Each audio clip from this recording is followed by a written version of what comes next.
Well, tonight we are wrapping up our election series, bringing you conversations with the candidates of some of this area's biggest races. This is a chance for each candidate to lay out what their policies are and why they want your vote. Please keep in mind these interviews have been edited down for time. Tonight, we check in on the state representative race in Illinois' 72nd district. This district covers much of Rock Island County. Democrat Gregg is facing off against Republican Tom Martens. We'll hear from both men tonight. We begin with what they are prioritizing and what they plan to do if elected. It's part of Your Voice, Your Vote coverage here on News 8 at 6:30. You work a full-time job, but you obviously still have to engage with the voters in the 72nd district. Can you tell us what you're hearing as far as the things they're concerned about, the things they would want the person that they're voting for to be focused on? Number one. Number two, how do you kind of bring in your own priorities? I want to get a sense of that, and I want to get a sense of what are the specific things you would do if you're elected day one, month one, to drive towards those things. Sure.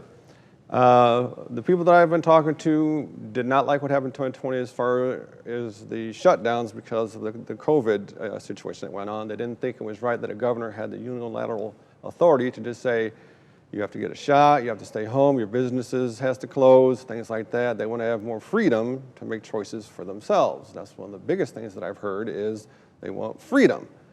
Also, they don't like the property taxes, like I mentioned before.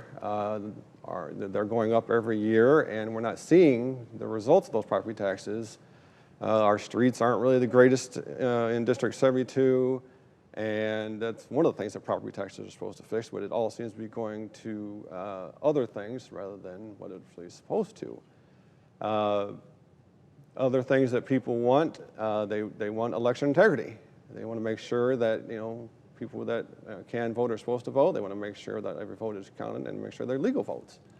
And so that's really what I'm trying to do for District 72 and Illinois is to make that happen. And how would you do that day one, month one? First we need to lower our property taxes. We can't compete with other states, and that's why businesses are leaving. We also have gas taxes that are twice the size of the national average, and we got to lower that too, because again, we just can't compete with other states. And so everyone drives to Iowa, if you're right here next to the river, of course, to get cheaper gas. Well, that's no tax money for Illinois then, right? And so we need to get voter ID installed. You need an ID to get registered to vote. I don't see what the big deal is about getting an ID to vote, so we can make that happen.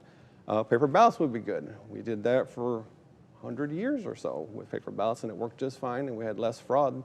Now that we have all these computers that can manipulate the votes, it changes things. And those drop boxes are another bad thing too, because they're not monitored, and anybody can throw any kind of mail-in vote in there, whether it was you or not. There's just so many things to fix in Illinois, and that's what I'm here to do.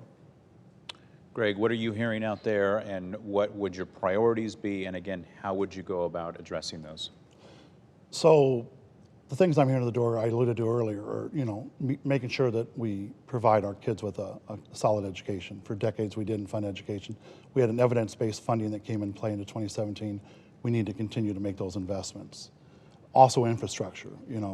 Since Governor Rauner, his assault on organized labor and workers a few years ago, we've had 6 credit rating upgrades. The state has invested in infrastructure. We do need to continue to work on getting our roads and bridges fixed here, because if you want to bring business in and you want people to invest in your community, you have to have the best roads and bridges. Those are the things we're hearing about, opportunities. But the other thing we are hearing about is Democrats in particular are really tired of candidates living in the past. This is 2022.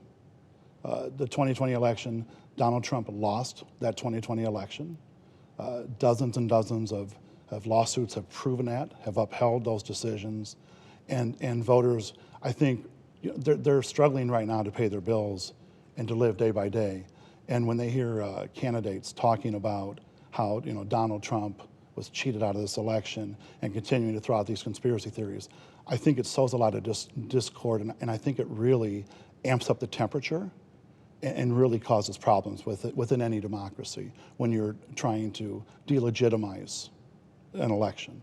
We need to move. I just really believe we have to move things forward and not continue to live in the past. And I think that's why the Quad City Times endorsed me. They made that reference, that we need someone who's forward-looking, not someone who continues to look past it to the 2020 election.